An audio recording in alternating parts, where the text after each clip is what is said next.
The bus shuddered to a stop on the wide gravel lot, its brakes screeching in protest as though reluctant to deliver the fresh group of recruits to their fate. A heavy silence hung inside for a moment, broken only by the nervous shuffle of boots against the floor. The door hissed open, and the hot southern air swept in, carrying with it the sharp tang of dust, sweat, and the faint metallic bite of the nearby firing range. "Move, move, move!" A booming voice erupted from outside. The recruits scrambled, their duffel bags thumping against their legs as they poured out onto the parade ground. Uniforms, stiff and ill-fitting, clung awkwardly to their bodies. Some wore expressions of steel resolve, others the wide-eyed panic of boys, suddenly realizing they were no longer in control of their lives. Among them was Daniel Carter, a wiry 19-year-old from Ohio. He stepped onto the gravel with his rifle clutched tightly in his right hand, knuckles whitening with the effort. To anyone else, the weapon was simply part of the initiation, a burden all would learn to master. But to Daniel, the M16 in his grip felt like a test weighted with more than just metal.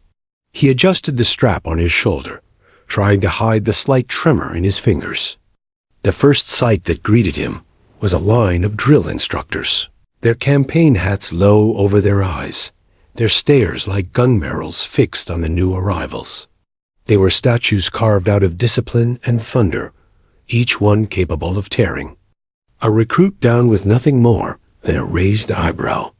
And standing a step ahead of them all was a man whose presence alone silenced the restless whispers. The sergeant major. Gray streaked his hair beneath the brim of his hat, and the lines etched deep into his weathered face told stories of years under fire, both literal and figurative. His gaze swept over the recruits like a searchlight, dissecting, cataloging, and silently judging. The other drill instructors barked, but he did not need to raise his voice. His authority was carried in the way his boots pressed the earth, in the quiet weight of his stare. Daniel kept his head high, just as they'd been instructed on the bus. Eyes forward, no talking, no fidgeting. He repeated the rules silently, like a prayer. But already, his grip on the rifle betrayed him. His hand cramped under the tension, the scars across his palm burning as if the weapon itself rejected his hold. He shifted slightly, hoping to ease the discomfort, but the movement caught the attention of the wrong eyes. "Carter!" One of the drill instructors snapped, his voice slicing through the air. "Why are you moving like you're dancing out?" "Here, lock it up." "Yes, drill sergeant." Daniel barked back, though his voice cracked. He froze, forcing his arm rigid, the rifle pressed awkwardly against his side. The other recruits smirked out of the corners of their mouths, relieved. The spotlight had fallen on someone else. The sergeant major's eyes lingered on him for a fraction longer than the rest, then moved on. But the damage was done. Daniel's heart thudded painfully against his ribs. He couldn't let them see weakness, not now, not ever.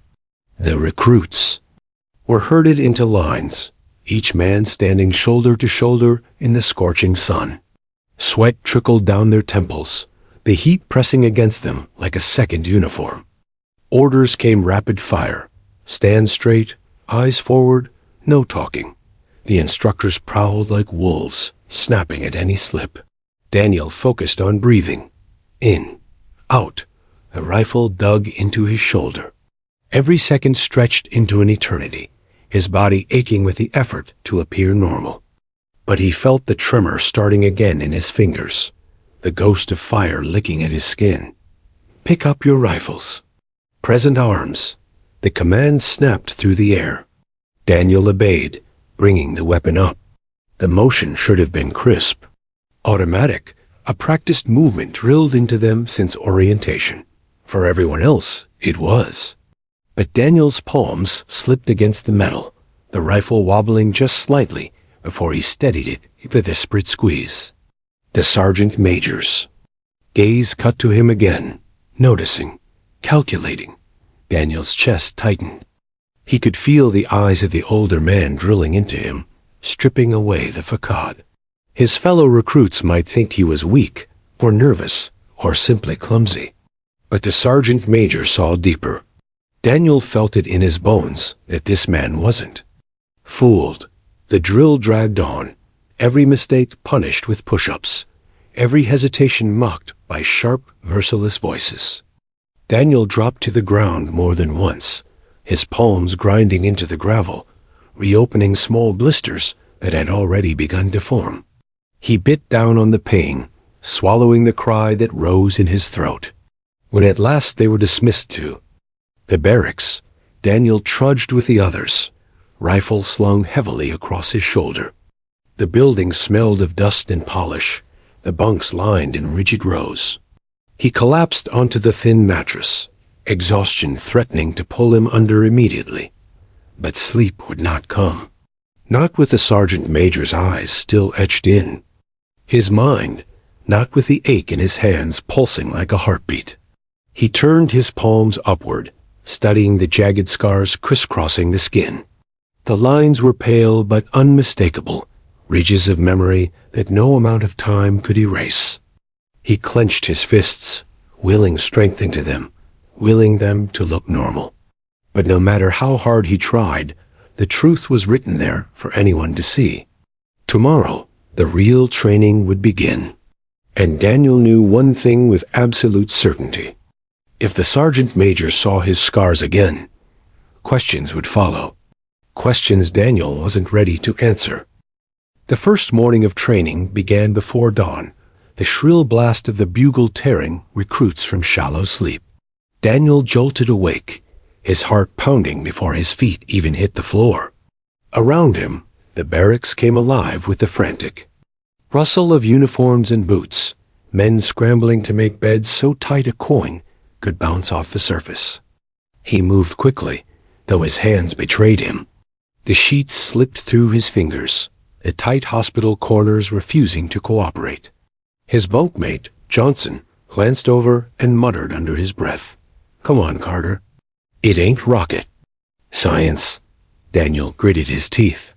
He didn't answer, just forced the fabric down and tucked it as best he could, praying the drill sergeants wouldn't notice. The morning inspection passed in a blur of shouting voices, eyes burning holes. Into every crooked seam, every speck of dust. When the sergeant major's boots stopped in front of his bunk, Daniel's lungs froze. The man scanned the bed, his gaze lingering on the wrinkled corner, but he moved on without a word. Relief flooded Daniel's chest, but it was temporary. Outside, full gear, move! The recruits spilled onto the field, rifles slung, helmets strapped. The rising sun burned across the horizon, throwing long shadows behind them as they formed lines. Daniel's rifle dug into his shoulder, the strap pressing against old wounds that never quite healed. He forced the thought away. This was just another drill. He could handle it. The first test was simple, holding the rifle at attention. Easy for most, torture for him. The command came sharp. Present arms. Daniel lifted the weapon, snapping it up like the others. For a moment, he thought he had it steady, solid. But then the familiar burn spread across his palms. His grip faltered. The rifle wavered just slightly, the barrel dipping a fraction lower than regulation. "Carter!" The bark made him flinch. A drill sergeant strode over, his face inches from Daniel's. "Are you holding that weapon? Or is it holding you?" Laughter rippled down the line. Daniel's cheeks burned, but he held firm. "No excuse, drill sergeant." "Damn right. No excuse. Drop and give me 20. Daniel lowered the rifle and hit the dirt. His palms ground into the gravel with every push-up, reopening the blisters that had barely closed from yesterday. Pain lanced through him, sharp and hot, but he forced his arms to pump. 1, 2, 3, he counted silently, each repetition a battle. By the time he reached 20, sweat dripped into his eyes, and his hands were slick with blood. Back, up, Let's see you do it right. He scrambled to his feet, rifle back in hand. This time, he squeezed harder, knuckles whitening, teeth clenched. The barrel stayed level. The sergeant's eyes narrowed. Then he stalked off without a word. Daniel's chest rose and fell, the burn in his hands almost unbearable. But he had survived for now. The day only grew harder. Hours of drill, marching under the blistering sun, rifle movements repeated until arms trembled. Daniel fought to keep pace, each command a test of will. The others complained, cursed under their breath, but their hands were steady, their rifles obedient. His betrayed him at every turn. By afternoon, the unit moved to the firing range. The sharp scent of gunpowder hung in the air, the crack of rifles echoing as previous groups trained ahead. Daniel's stomach tightened. Shooting had always been his weak point, not because of aim, but because of grip. A rifle slipping even slightly could mean disaster. They lined up at the range, ear protection in place, magazines loaded. On my command, fire, the first volley thundered. Daniel raised his rifle, sighting downrange. His finger pressed. The trigger, the recoil kicking back harder than he anticipated. The weapon nearly tore free from his hands. He recovered, fired again, but the shots scattered wide of the target. "God damn it, Carter!" Another recruit muttered from down the line. "Keep it steady." Daniel bit down on his frustration. Sweat stung his eyes. He adjusted, gripped tighter, fired again. The barrel jumped, his hands burning, his shots wild. Around him, the others struck clean, precise hits. The range officer stormed over. "What the hell was that, Carter?" "You trying to shoot the clouds?" Daniel swallowed hard. "No excuse, drill sergeant." The man glared at him, then stomped back down the line. Daniel reloaded, forcing his hands to cooperate. The rifle was slick now, sweat mingling with blood where his scars split open. He tried again, focus, squeeze, fire.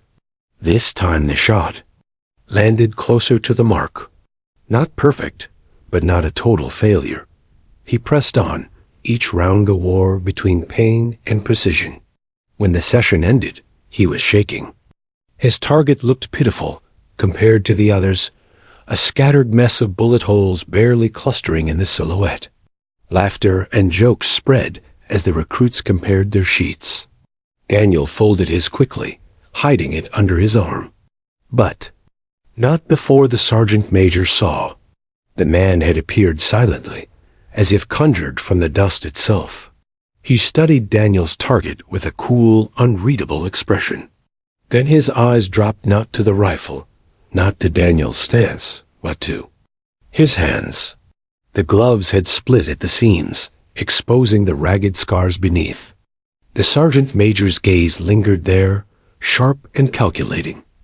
Daniel felt pinned, like an insect under glass. His heart thundered. For a moment, he thought the man might ask, might demand answers. But the sergeant major only gave a single nod and walked away. Daniel's breath caught. Somehow, that was worse than words. Back in the barracks, the recruits buzzed with exhausted energy. Some joked about the day, others nursed sore muscles. Johnson flopped onto his bunk beside Daniel and smirked. "What's the deal with you, Carter? Rifle too heavy for you?" A few chuckles rose. Daniel forced a smile he didn't feel. "Just need more practice." Johnson shook his head, unconvinced, but didn't press. Soon the chatter died as lights out approached. The room fell into shadow, the only sounds the distant hum of generators and the creak of bunks. Daniel lay awake, staring at the ceiling. His hands throbbed beneath the sheets, bandaged hastily with strips of cloth. Every scar pulsed with the memory of fire, every blister a reminder of what he was hiding. The sergeant major had noticed. Daniel was sure of it. And tomorrow there would be no hiding at all. The sun had barely risen when the recruits were already lined up on the training field. The air was cool but heavy with dew, soaking through boots as they stomped into formation. Daniel stood among them, rifle clutched in his aching hands, willing his body to appear stronger than it felt. The whispers from the day before still echoed in his mind. Snickers on the range, muttered remarks about his shaky aim. He had brushed them off outwardly, but inside, each word sank like a stone. The drill began. Commands cracked like whips, movements executed in perfect sync. Except Daniel's. Every snap-to was slightly off. A fraction of a beat late, a half-inch. Misaligned. The instructor's eyes hunted for errors, and Daniel felt them circle closer with every mistake. "Carter," a voice bellowed, slicing across the field. He stiffened, stomach dropping. One of the drill sergeants was storming toward him, face flushed with irritation. Daniel braced himself, rifle locked to his chest. "You think this is a goddamn dance class?" The man arced, inches from his face. Spittle flew with each syllable. "Your arms are noodles, your stance is trash, and that weapon looks like it weighs more than you do." Daniel swallowed, forcing the response. Through clenched teeth. "No excuse, drill sergeant." "No excuse is right. Drop." The ground hit his chest like a hammer as he slammed into push-ups. His palms screamed with every press, gravel grinding into raw skin. He kept his face forward, sweat dripping into the dirt, jaw locked against the pain. Around him, the other. Recruits remained in perfect formation, their rifles gleaming, their arms strong and steady. He felt the gap widening him against them, a weak link in a chain that tolerated none. When he clawed back to his feet, breath ragged, the sergeant major was there. Daniel hadn't seen him approach, but suddenly the man's shadow stretched across him, tall and imposing. The field seemed to hush. Even the other drill sergeants backed a step, their volume dimming in his presence. The sergeant major's reputation preceded him: combat veteran, years of service, a leader who had seen and done things most men couldn't imagine. His word was law, his judgment final. His eyes locked onto Daniel, cold and unblinking. "Carter." The voice wasn't shouted. It didn't need to be. It cut deeper than any yell. Daniel's mouth went dry. "Yes, Sergeant Major." The man's gaze traveled down to the rifle in Daniel's grip. His lips pressed into a line. Then his eyes shifted lower to Daniel's hands. The gloves were failing. Days of punishment had worn them thin, and the fabric at the palms was shredded. Through the tears, pale scars showed jagged, twisting lines etched into flesh like a road map of fire. The sergeant major said nothing. He simply stared. Daniel's heart pounded so loudly, he thought everyone could hear it. He curled his fingers tighter around the rifle, trying to hide the marks, but it was useless. The scars had spoken. They told a story he wasn't ready for anyone here to know. Finally, the sergeant major leaned in, voice low enough that only Daniel heard. "Where'd you get those?" The words dropped like a weight. Daniel froze, panic flooding him. His mind scrambled for an answer. A lie? A joke? But none would hold under that piercing stare. He opened his mouth, but nothing came. The sergeant major's eyes narrowed. For a long, agonizing moment, Daniel thought the man might tear into him right there in front of everyone, strip him down with questions he couldn't answer. But then, just as quickly, the older man straightened and stepped back. "Fix your stance," he said, loud enough for the others to hear. Then he walked on, boots striking the ground with deliberate force. Daniel exhaled shakily, lungs burning as if he'd been holding his breath for hours. The drills resumed, but his focus shattered. The sergeant major had seen. He knew something. And he would be back. The rest of the day dragged like an endless march. Daniel moved on instinct, body obeying commands even as his mind spun. The memory of that stare clung to him sharp, dissecting, impossible to escape. Every time the sergeant major passed within sight, Daniel's chest tightened. He tried to keep his movements clean, but the harder he forced perfection, the more mistakes slipped through. At chow, the whispers returned. Johnson jabbed his fork toward him with a smirk. "What's with your hands, Carter?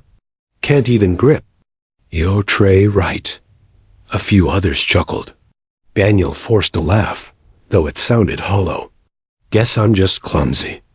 "Clumsy don't explain why you shoot like a blind man," another added.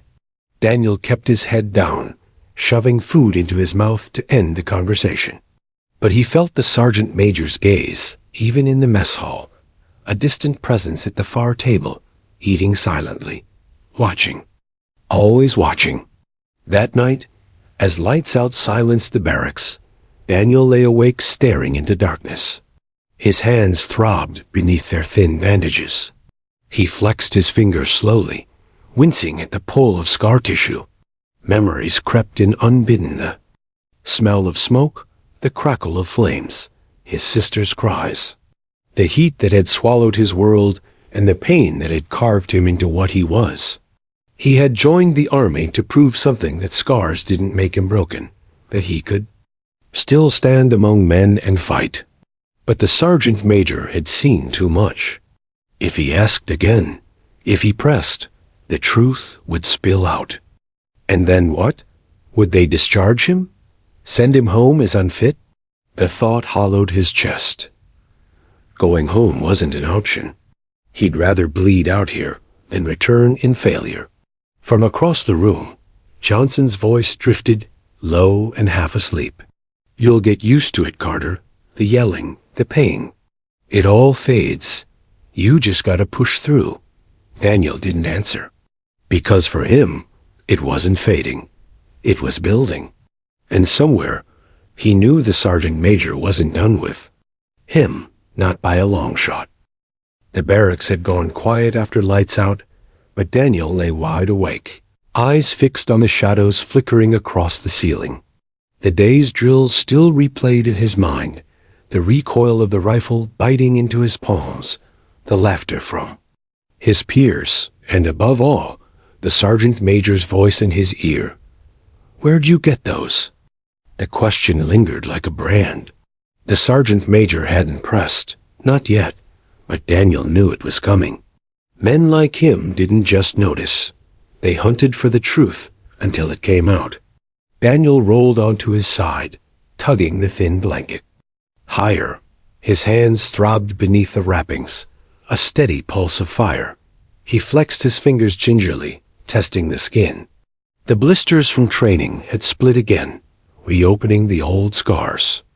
He cursed under his breath, too low for anyone else to hear. But one voice answered. "Can't sleep?" Daniel turned. His bunkmate, Johnson, was propped up on one elbow, eyes glinting faintly in the dark. He had the easy confidence of a farm boy turned soldier, always quick with a joke, but not tonight. His tone was quiet, cautious. Daniel shook his head. "Just thinking." Johnson sat up, swinging his legs over the side of the bed. "About the sergeant major? He's got a way of getting under a guy's skin." Daniel gave a dry laugh. "You could say that?" For a moment, neither spoke.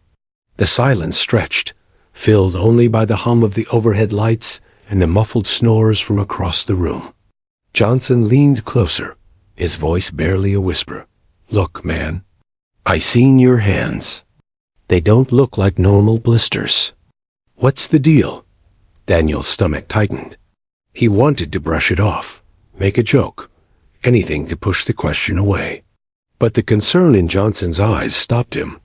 It wasn't mockery. It wasn't pity. It was genuine curiosity. Maybe even respect. Daniel exhaled slowly. "You really want to know?" Johnson nodded. Daniel hesitated, then pulled the bandages loose. In the dim light, the scars shone pale against his skin, twisted ridges crossing his palms like melted wax. Johnson's eyes widened, but he didn't flinch away. It happened when I was a kid, Daniel began, his voice low, almost flat. House. Fire. Middle of the night. My little sister was trapped in her room upstairs. Everyone else got out, but I went back in. The words brought the memories flooding back. The acrid smoke clawing at his lungs, the roar of flames devouring the walls. The unbearable heat pressing against his skin. He saw his sister's face, streaked with soot, her cries barely audible over the crackle of fire. I got her out, Daniel continued. His voice cracked, but he pressed on. Carried her down the stairs. The railing was burning. The floor was burning. By the time we made it outside, my hands were ruined. He flexed his fingers, the motion stiff and limited. Doctors said I'd never have full strength again. But I couldn't just stop. Couldn't let that be the thing that defined me. Johnson was silent, his expression unreadable. Daniel braced for pity, or worse mockery. Instead, Johnson let out a low whistle. Hell of a thing. You saved her life, Daniel shrugged. Or nearly killed myself trying. Depends how you look at it. No, Johnson said firmly. That ain't weakness, Carter. That's guts. The words hit harder than Daniel expected. He had lived with those scars for years, but they had always felt like a brand of shame. Hearing them refrain, this courage stirred something deep inside. Still, he shook his head. Doesn't matter here. The Army doesn't care about hero stories. They care if you can hold your rifle, shoot straight, keep up. And if the sergeant major finds out the truth, he trailed off. Johnson leaned back, folding his arms. Then you show him. Show all of them. You're still standing, ain't you? You didn't come this far to quit. Daniel absorbed the words, the silence stretching again. Finally, he pulled the bandages back into place and lay down, staring at the ceiling once more. Get some sleep, Carter, Johnson muttered, turning onto his side. Tomorrow's another chance to prove it. The next day dawned harsh and unforgiving, as always. Reveille ripped through the air, and the recruits scrambled into formation. Daniel moved automatically, but the weight in his chest felt heavier than his gear. Drills began with brutal precision marches, rifle exercises, endless repetition. Daniel forced his hands to obey, but each command reminded him of their weakness. The rifle dug into the scar tissue, grinding against the memories of fire. During a break, Daniel found himself separated from the group, checking his rifle near the shade of the armory. He thought he was alone until the air shifted. Carter. The voice froze him in place. The sergeant major stood a few paces away, arms crossed, expression unreadable. Up close, his presence was even more overwhelming, a kind of authority that didn't need to be spoken. Daniel snapped to attention, rifle at his side. Yes, Sergeant Major. The older man's gaze fell on his hands again. Show me. Daniel's throat tightened. Show you what, Sergeant Major? The gloves, the man said flatly. Take them off. Daniel hesitated. His stomach turned, every instinct screaming to hide. But the sergeant major's stare left no room for defiance. Slowly, he peeled the gloves away. The scars caught the sunlight, stark and raw. For a long moment, silence hung heavy between them. The sergeant major's eyes narrowed. Fire? Daniel swallowed. Yes, Sergeant Major. You saved someone. It wasn't a question. Daniel nodded once. My sister. The sergeant. Major studied him, his expression hard but not unkind. Finally, he spoke, voice low but firm. Scars tell stories, Carter. The question is whether you let them stop you or use them to drive you. Daniel blinked, unsure how to respond. He had expected ridicule, maybe even dismissal. Not this. The sergeant major leaned closer. This isn't about hiding. This is about proving. You think those scars make you less? Prove me wrong. Prove everyone wrong. With that, he turned and walked away, leaving Daniel rooted in place, heart pounding. For the first time since arriving, Daniel didn't feel just exposed. He felt challenged. That night, lying in his bunk, Daniel replayed the conversation again and again. The sergeant major hadn't offered sympathy. He had offered a dare. It wasn't pity in his eyes. It was expectation. And for Daniel, that changed everything. Tomorrow wouldn't just be another day of surviving. It would be the first step toward proving that scars weren't weakness. They were strength, carved into him by fire. He closed his eyes, exhaustion finally overtaking him. For the first time, sleep came easily. The next morning broke hard and merciless, as if the sun itself had enlisted to punish the recruits. Sweat clung to uniforms before the drills even began, and every boot print raised a puff of dust that lingered like smoke over the training field. Daniel stood in formation, rifle clutched to his chest, the echoes of the sergeant major's words from the day before pounding in his skull. Prove me wrong. The words hadn't been a comfort. They hadn't been gentle. They had been a challenge, sharp as barbed wire. And Daniel knew the sergeant major would not forget them. The day began with a forced march. Full packs, rifles in hand, miles of dirt road stretching ahead. The recruits groaned quietly, adjusting straps that bit into their shoulders. Daniel's hands burned with every shift of the rifle. The scars pressed raw against rough webbing. But when the command to move out came, he pushed forward, jaw tight. At first, the rhythm of boots striking the earth steadied him. Left, right.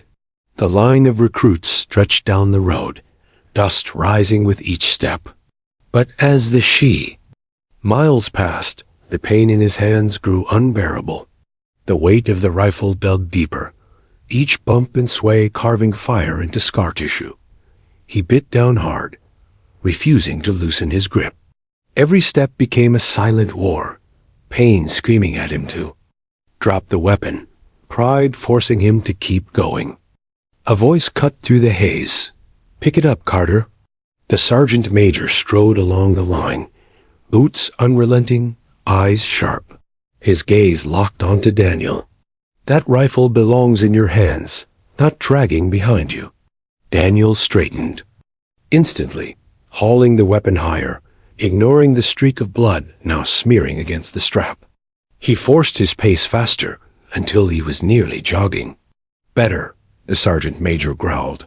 Then he moved on. The march ended hours later at the obstacle course.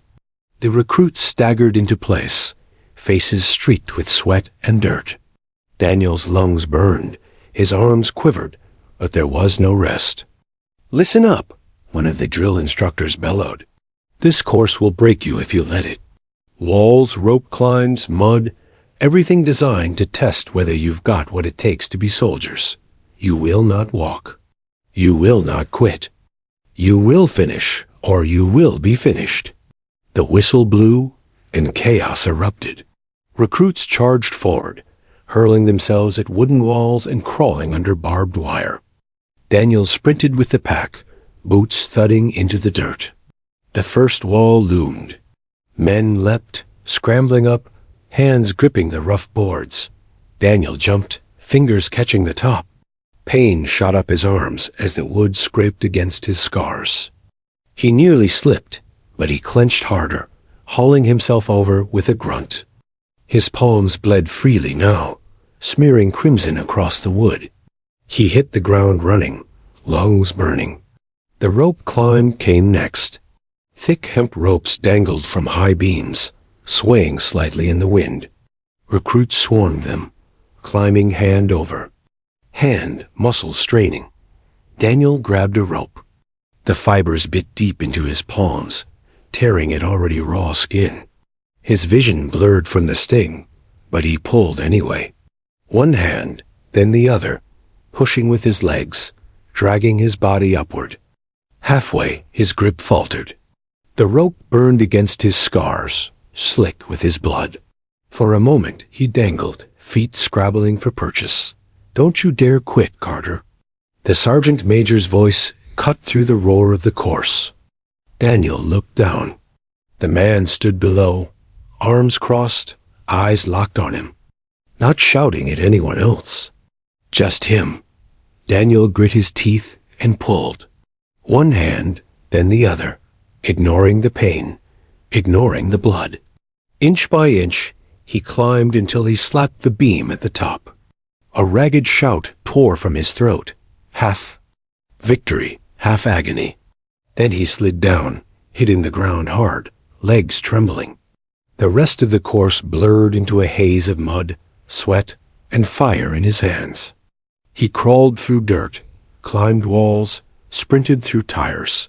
Each obstacle carved more from him, but each one he finished. By the end, he collapsed at the finish line, chest heaving, vision swimming. The sergeant major stood over him, silent. His eyes scanned the blood smeared across Daniel's hands, the raw patches where skin had torn. Finally, he knelt slightly, voice low, so only Daniel could hear. "You've got more fight in you than most men I've seen." Daniel blinked up, too exhausted to speak. "But fight isn't enough," the sergeant major continued. "You want to be here, Carter? You want to wear this uniform and call yourself a soldier? Then you need to show me this wasn't luck. You need to show me this every damn day." Daniel forced himself to sit up, chest still heaving. "Yes, Sergeant Major."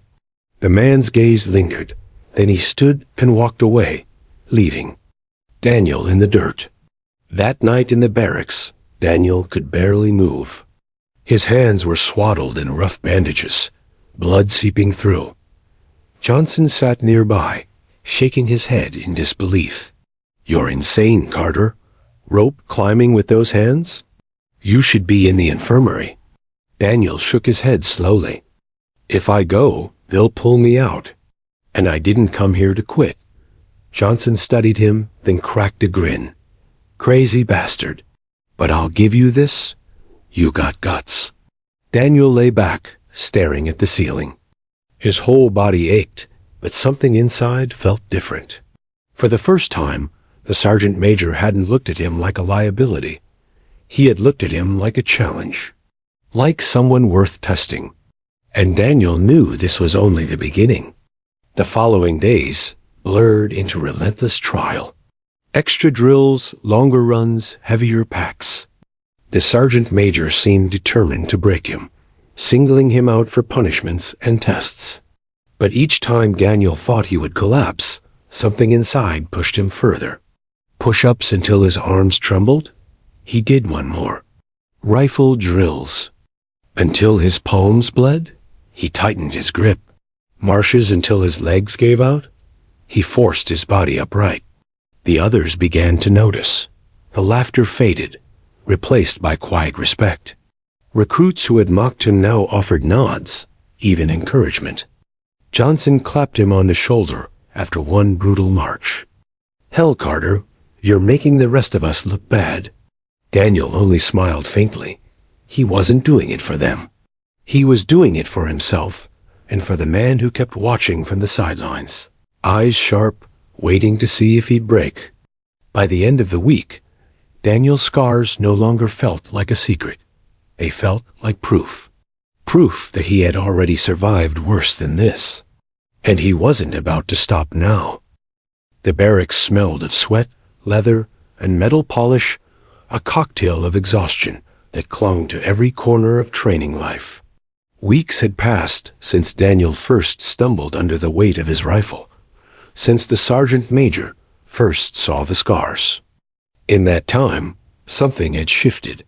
Daniel no longer woke, dreading the day ahead.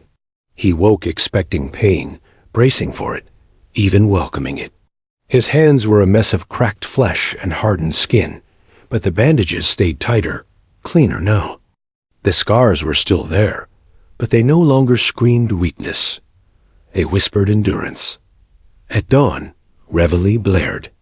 Daniel rose without hesitation, boots laced in record time, rifle already at his side.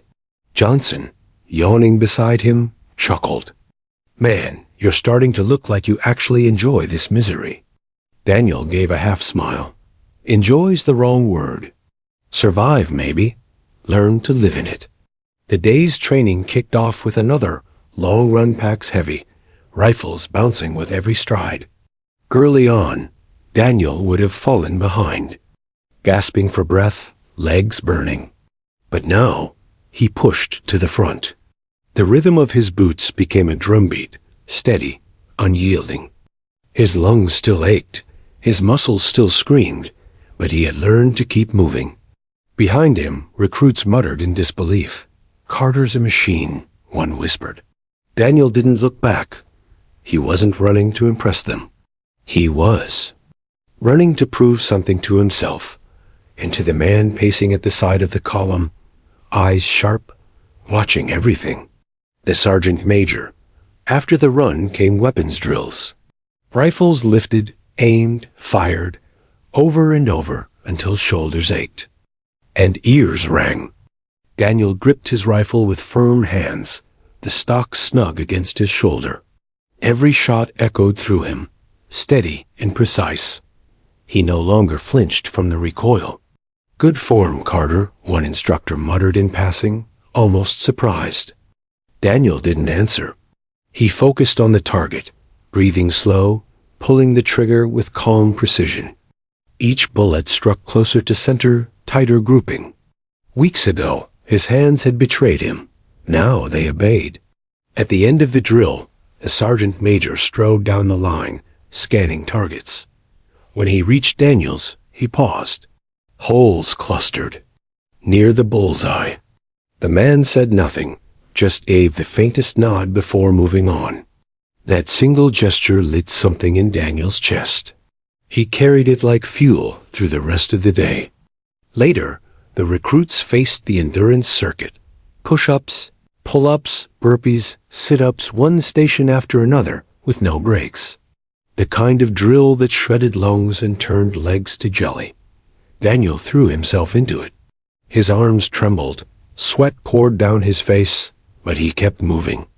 One more push-up, one more pull-up, one more sit-up. Around him, others began to falter. Johnson collapsed onto his back, gasping for breath.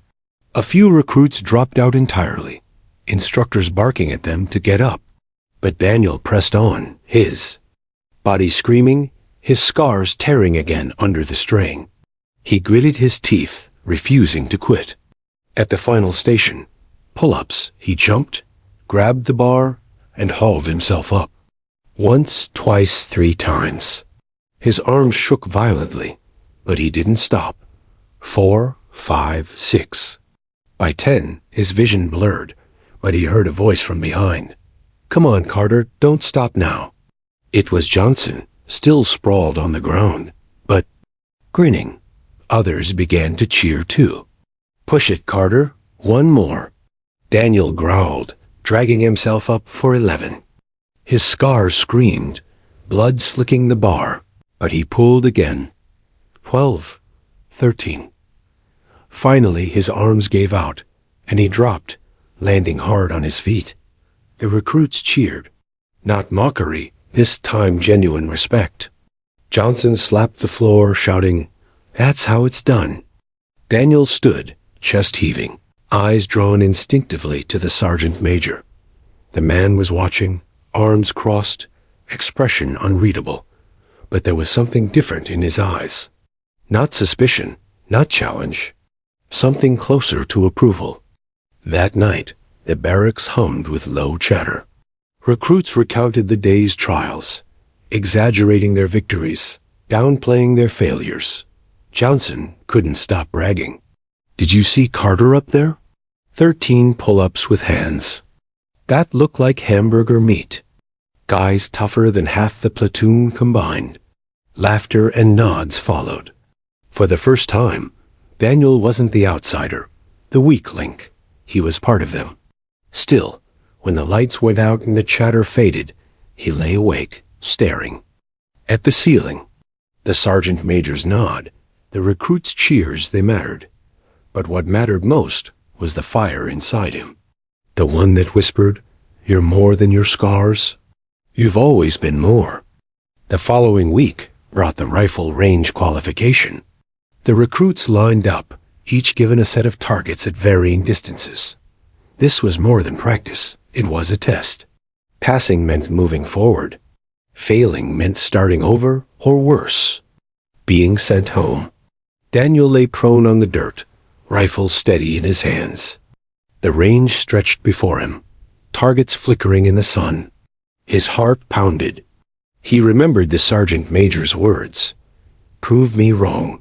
The command rang out. "Fire!" Daniel squeezed the trigger. Crack! The first bullet flew, striking. Near center. He adjusted, fired again. Crack, closer. Another, and another. The recoil hammered his hands, but he held steady, adjusting each shot with care. By the end, his target was peppered with holes, most clustered near the bullseye. When the instructor called his score, a murmur swept the line. Sharpshooter.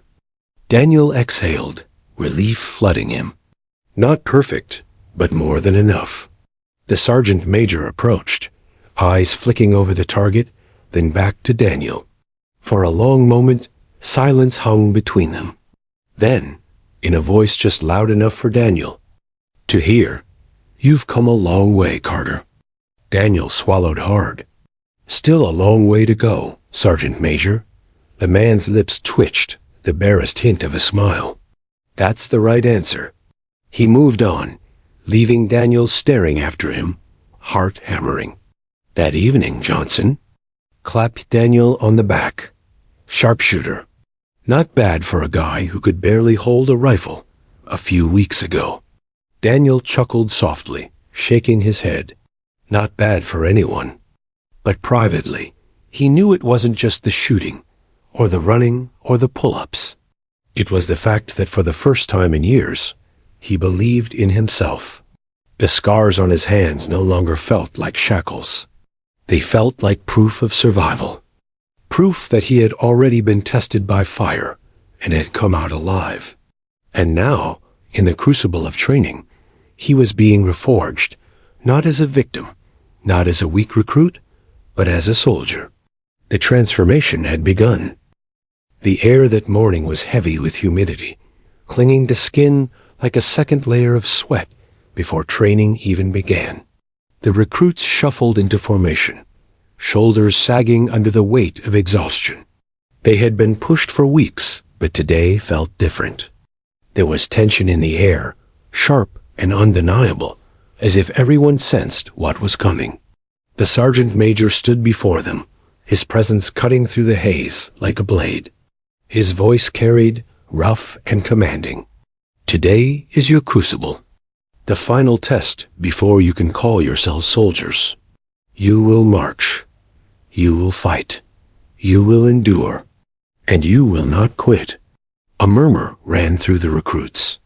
They had heard rumors of this day, the endurance march followed by the full combat simulation. It was the test designed to strip men down to nothing, to expose the weak and forge the strong. Daniel felt his heart hammering.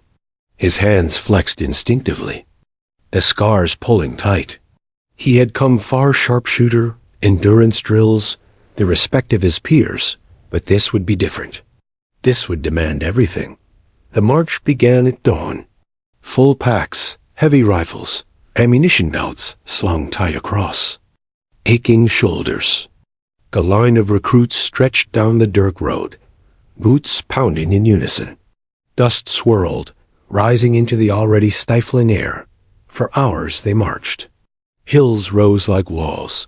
Rivers cut across their path, the sun beating mercilessly overhead. One by one, recruits began to falter. Packs sagged. Strides shortened. Some collapsed outright, instructors dragging them aside. Daniel's body screamed. His back ached under the crushing weight of the pack. His hands throbbed with every shift of the rifle. Sweat stung his eyes. His lungs felt like they were filling with fire. But he kept moving. Left, right, left, right. At one point, Johnson stumbled beside him, nearly falling. Without thinking, Daniel reached out, grabbing his arm, pulling him back upright. "Keep moving," Daniel rasped. Johnson nodded, face pale, but he pressed forward. The march stretched into endless hours, the line thinning as men dropped. By the time the sun dipped low, only a hardened core remained, and Daniel was still among them. But the march was only the beginning. The recruits were herded into a mock combat zone, trenches, bunkers, smoke rising from staged explosions. Instructors barked orders, rifles were loaded with blanks, and the simulation began. "Move, move, move!" Daniel dove into a trench, rifle clutched tight. The air filled with deafening cracks of gunfire, shouts of orders, the acrid tang of smoke. He scrambled forward, leaping from cover to cover, every movement tearing at his exhausted body. At one point, the order came. "Carter, take that ridge." Daniel glanced up. A steep embankment loomed, dirt loose and crumbling, smoke curling around the top. His hands burned at the thought of climbing it, but there was no choice. He charged. Hands digging into soil, boots slipping, he hauled himself upward. Dirt slid under his grip, tearing at his scars, but he clawed higher. His body screamed for rest, for relief, but he ignored it. At the top, he pulled himself over, rolled into cover, and fired down at the targets below. His shots rang true, steady even through the shaking of his arms. The exercise raged for hours running, firing, carrying wounded recruits on stretchers. Daniel's body was pushed beyond anything he thought possible. At one point, he felt the world spin, vision narrowing to a tunnel. He nearly collapsed, but then he heard the voice, Carter, the sergeant major, watching from a rise above, his voice booming over the chaos. "Don't stop. Not now. Prove me wrong." The words cut through the haze like lightning. Daniel forced his legs to move, forced his arms to lift the stretcher, forced his body forward one step at a time. By nightfall, the simulation ended. The field was littered with collapsed recruits, groaning in exhaustion. Daniel dropped to his knees, rifle falling from his hands, chest heaving. Every muscle screamed. His scars were torn open and bleeding again. His vision swam in and out of focus. But he was still there, still standing barely. A sergeant major strode into the field, scanning the wreckage of men. His eyes found Daniel. Slowly he approached, boots crunching on the dirt. "You held your ground, Carter." His voice was quieter now, almost thoughtful. Daniel looked up, sweat and dirt streaking his face. "Didn't have a choice, Sergeant Major." The man's gaze hardened. "You always have a choice. Quit or fight. You chose to fight." Daniel swallowed, too drained to answer. The sergeant major crouched slightly, close enough for only Daniel to hear. "You're not the weak recruit. I saw on day one. You're a soldier. Don't ever forget that. And don't ever let anyone tell you otherwise, not even yourself." For a moment, the words didn't feel real. Daniel had lived so long seeing his scars as shame, as weakness. To hear them called strength from the one man he had feared most struck deep. His throat tightened. He managed only a nod. The sergeant major straightened, barking louder now. "On your feet, Carter. Soldiers don't kneel in the dirt." Daniel gritted his teeth, forcing his legs to obey. He rose, swaying but upright, rifle once again in his hands. Around him, the other recruits, those still conscious, watched. Some with awe, some with respect, but none with the old ridicule. Daniel Carter had proved himself.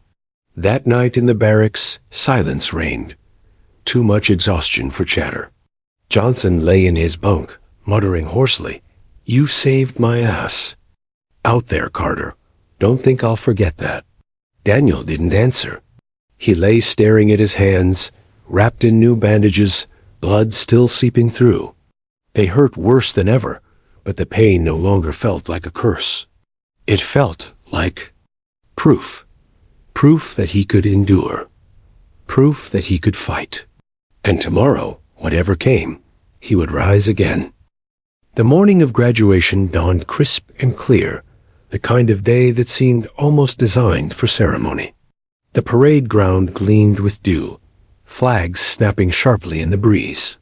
Rows of recruits stood in formation, uniforms pressed, boots polished until they reflected the rising sun. Daniel Carter stood among them, shoulders squared, chin high. His body still bore the toll of training, muscles tight, joints aching, hands bound in clean white bandages, but his stance was steady, his eyes calm. Weeks ago, he had been the one struggling to hold his rifle. Today, he was a soldier. The sergeant major moved down the line, inspecting each man. His gaze lingered on Daniel only briefly, but in that glance was a weight of recognition, of unspoken respect. The ceremony began. Officers delivered speeches about duty, sacrifice, and the meaning of the uniform. Families crowded the stands, waving and calling out. Daniel scanned the crowd once, spotting a familiar face, his sister, older now, but with the same bright eyes he remembered from the night of the fire. She waved, tears glinting in her eyes. His chest tightened. For her, he had carried scars. And for her, he had fought to prove they didn't define him. When the time came, each recruit stepped forward to receive his insignia, the mark of transformation from trainee to soldier. Names were called, boots struck the ground and practiced. Rhythm and applause rippled through the stands. Carter Daniel. Daniel stepped forward, heart hammering. The sergeant major himself waited at the front, insignia in hand. Their eyes met briefly. "You've come a long way," the sergeant major said quietly, fastening the insignia to Daniel's uniform. His tone held no softness, no sentimentality, but there was pride, unmistakable and hard-earned. Daniel swallowed. "Thank you, Sergeant Major." The man leaned just close enough for only Daniel to hear. "Don't thank me. You did this. Every blister, every scar, you turned them into strength. Remember that?" For a moment, Daniel couldn't speak. He only nodded, then turned sharply and marched back to formation, the weight of the insignia on his chest heavier than steel and more precious than gold. After the ceremony, recruits spilled across the field to reunite with families. Johnson found Daniel first, clapping him on the back so hard he nearly staggered. "Knew you'd make it, Carter. Hell, you pulled half of us through with you." Daniel chuckled, shaking his head. "You exaggerate." "No, I don't." Johnson said firmly. "You taught us something, man. Pain don't mean weakness. Scars don't mean broken. You showed us that." Daniel is still absorbing those words when a small voice called out behind him. "Danny!" He turned. His sister rushed toward him, weaving through the crowd, tears streaming down her cheeks. She threw her arms around him, clinging tightly. Daniel froze for a moment, then hugged her back, the weight of the uniform between them, but not enough to dull the warmth. "I'm so proud of you," she whispered. "So proud." Daniel blinked hard, emotion threatening to overwhelm him. "I wouldn't be here without you," he murmured. "You're the reason I kept fighting." She pulled back, eyes falling to his bandaged hands. Her gaze softened. "I used to feel guilty every time I saw those scars," she admitted. "But now, I just see my brother, stronger than anyone I know." Daniel's throat tightened. For years, he had carried those scars as shame, as proof of failure. Now, hearing his sister speak, he realized they were something else entirely. Proof of love, proof of survival, proof of resilience. That evening, the recruits gathered one last time in the barracks. The air was thick with laughter, stories, and plans for the future. Some would ship out immediately. Others would train further, but all knew this was the end of one chapter and the beginning of another. Johnson raised a tin cup. "To Carter," he announced loudly, grinning.